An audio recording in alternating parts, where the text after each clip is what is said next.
High বন্ধুরা, তোমরা এই গরমে কেমন আছো? আমি তো ভালো আছি। আমার পরিবারে আমাকে কথা সবাই ভেবে আজকের বলছে যে এই গরমে তুমি তো সবসময় রান্নাঘরে থাকো, আমরা তো পাখার বাতাসে ঘরে থাকি, তাই আজকের এক তরকারি ভাত রান্না করবে। আমি সবার কথা শুনে খুব আনন্দে আমার চোখে 10 ফোঁটা জল চলে এলো, কিন্তু জলটা তাড়াতাড়ি মুছে আমি রান্নাঘরে চলে গেলাম। গিয়ে প্রথমে আমার ছেলে বলছে, মা আজকের ঝাল ছাড়া আর পেঁয়াজ ছাড়া ডিমের ভাজা করে দাও, স্রেফ এক তরকারি, বেশি কিছু না।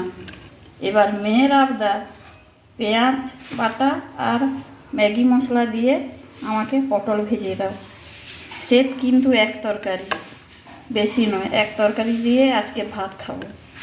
ঠিক আছে। এবার শাশুড়ি বলছে, বৌমা আজকের শরীরটা আমার ভালো নয়, গুলে মাছ দিয়ে জিরে ধনে দিয়ে পাতলা করে ঝোল করো, স্রেফ এক তরকারি।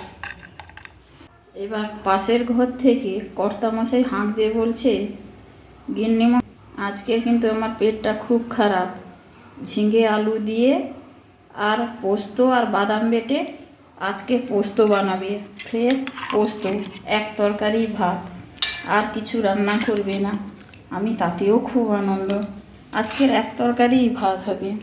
এবার শ্বশুরমশাই এসে বলছে, ছোটো মা আজকের কিন্তু এক তরকারি ভাত হবে, আমার কিন্তু শুধু টকটাই করবে, এই যে ক্যাঁকড়া আর চিংড়ি মাছ দিয়ে এক তরকারি ভাত করবে।